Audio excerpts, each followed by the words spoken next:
The story starts with an enigmatic voice claiming to have left an orb on Earth. An orb that changes form in reaction to a stimulus. It first assumes the shape of a rock in a frigid snowy area and remains there for a considerable amount of time, until a wounded white wolf stumbles upon it and perishes. It takes on the appearance of a wolf, makes an effort to adjust, and then goes away. The imitation meets an unnamed, optimistic white-haired boy who is the owner of the deceased wolf named Joan. The youngster recounts the tale of his family, who 5 years ago abandoned him in search of a paradise. The boy sets off on a journey with Joan in the hopes of locating them, but while they are traveling, he sustains an injury.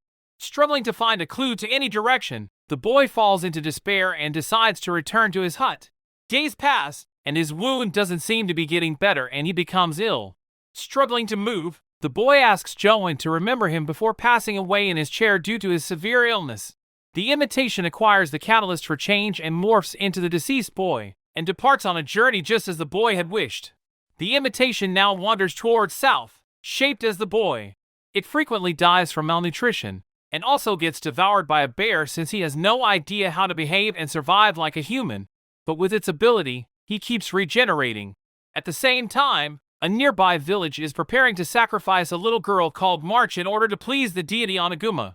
March's companion, named Peruna, a black-haired teen girl, sets up a distraction that enables her to get away as the group drags her up the mountain to the altar. March stumbles upon the imitation as it regenerates itself, frightening off her pursuers as she flees. March eventually feeds the imitation many fruits, which he gobbles down like a wolf. As the two are sleeping, March has a nightmare that her little sister Lala and friend are being offered as sacrifice to Onaguma in her place, and she resolves to return to the village. The boy ultimately follows March, and as their bond grows, she playfully refers to herself as his mother. Peruna is tied to a tree, but with the help of a hidden blade, she cuts off the ropes tying her when a giant white bear appears and kills the attendants watching her. Trying to escape the bear, she falls off the cliff. Meanwhile, the black-haired escorting party captain named Hayes, in search of March, finds her with the boy. The boy is separated from March, who is captured and taken to the altar. Hayes and her party decide to leave when the bear reappears, thinking that it is Onaguma itself, but she revokes her decision when the boy and Peruna arrive to save March. Peruna is knocked unconscious by the bear.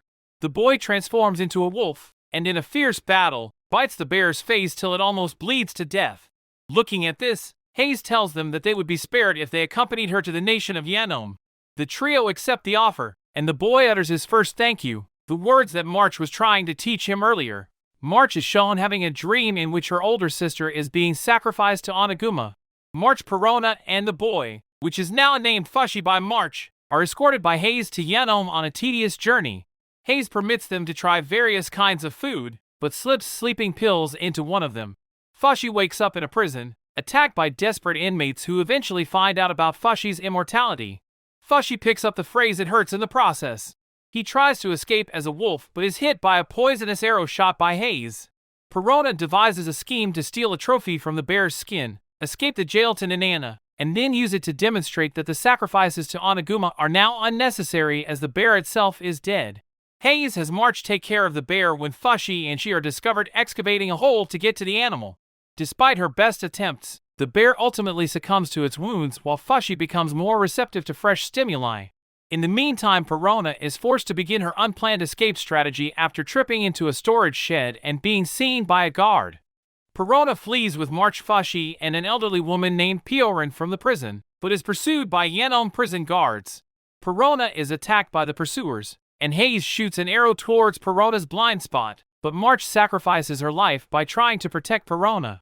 Seeing this, Fushi transforms into a bear and wreaks havoc in order to tackle the enemy.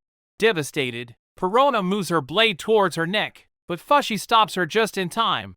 After her death, Peruna informs March's parents of their daughter. With Yanom troops attempting to seize Fushi, Peruna persuades him to split ways and flee for the sake of both of them. As Fushi is leaving, Hayes notices him and lifts his bow to shoot. But before she can release the arrow, Peruna shoots her hand first, helping Fushi escape.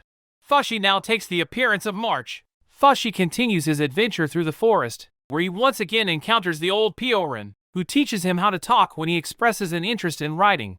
Fushi is eventually able to communicate with the elderly woman and even shares his experience with her. They then travel to Takunaha with the goal of reaching Piorin's lover's house. a region at war with Yanome. However, as they are sleeping, they are ambushed by a mysterious creature that steals Fushy's memories and hence his forms. The mysterious white-skinned being reveals himself to be Fushy's creator, who left him on this earth and appears in a black robe.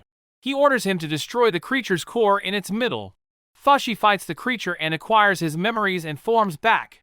After beating it, the creator informs Fushy that their duty is to preserve this world, and that there are monsters like these that wish to obstruct this purpose. Fushy and Piorin eventually arrive at their destination, the house of Piorin's lover, where they are met by a boy in a helmet.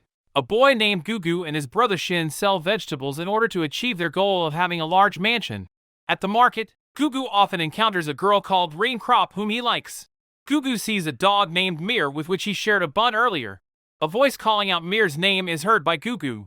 He sees that the owner is none other than Reen. As a gift, Reen gives Gugu a ring that her father gave her, but Gugu is too flustered to respond. A few days later, Gugu comes back to his home only to find out that his brother has left him with all the money they saved. Realizing this, Gugu continues to work, but not in the cheerful way he used to.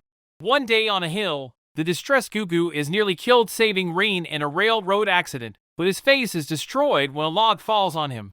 He is saved by Boozman, an elderly man who is also Pierre's lover. Gugu is forced to wear a helmet to conceal his damaged face. Piorin and Fushy arrive at their inn, and Fushy chats with Gugu on several occasions. Gugu, however, gets upset when the girl he has a crush on appears to be developing sentiments for Fushy. Boozman gives the troubled Gugu some advice, after which he resolves to change and improve himself in order to win her over. Reen arrives at the Boozman's shop in order to stay and work, to which they agree. Gugu finds out that he has an extra organ and that the Boozman used the space inside him to store alcohol as an experiment. Gugu gets angry and leaves the restaurant after a disagreement with the Boozman and looks for work in the city. However, he is frequently subjected to discrimination after showing his malformed face to the point of resigning. Meanwhile, Fusher tries his hand at cooking and cleaning the restaurant, but after several failures, Piorin convinces him that he needs Gugu's support to acquire new skills and become a respectable adult. Gugu strives to make quick money with Reen's ring which she gave him, but eventually gives it up to his missing brother whom he finds lying in a corner. The next night, a gang of guys attempts to kidnap Gugu in order to use him in a circus performance, but Fushy appears, scaring the men away by morphing into a bear. As Fushy seeks Gugu's assistance, the two become friends. As Fushy tends to a starving Gugu, the latter teaches the former about the notion of death and wonders how he may assume the shape of the dead. Gugu recalls his past and tells all about it to Fushy. When Fushy offers to adopt Gugu's shape to remember him if he dies, Gugu feels comforted. Reen discovers them. Gugu is shy about showing his face in front of her. Fushy goes to find the mask, leaving the two behind. In their conversation, Reen shares the reason she left her home. After initially disagreeing with Gugu about his face not being shown, the two became friends. They both decide to return to the restaurant while Fushy searches for the mask, which he abandoned to disguise his malformed face. Reen is pursued by individuals hired by her father on their way back, but she escapes with the help of Gugu. Meanwhile, Fushy is assaulted by the mystery shadow again after he recovers the mask. The entity takes the form of a plant with countless vines. Fushy is overpowered by the mysterious entity and his forms are being taken one by one till Gugu arrives. Gugu devises a plan to use the alcohol in his body to burn the mysterious vine creature but realizes he has run out of it. He hurries back to the inn in order to get more alcohol from Boozman and sees Reen's parents about to take her home with them. The drunk Gugu, in his unsober state, reveals that the one who loves Reen the most is him. Gugu runs through the forest and saves Fushy by using the fire through the helmet, burning the creature. When they go back, Reen decides to go with her parents for the meantime. Fushy's creator advises him that for him to grow he must leave this place. Fushy replies that he needs Gugu in order to grow and with this agreement reconciles with his creator. For years go by, the trio are shown to have matured. Gugu gains a muscular build and Fushy is relieved that he is maturing as his human form develops facial hair. This is the end of the video for now. Subscribe to our channel to make sure you don't miss the second part of this anime.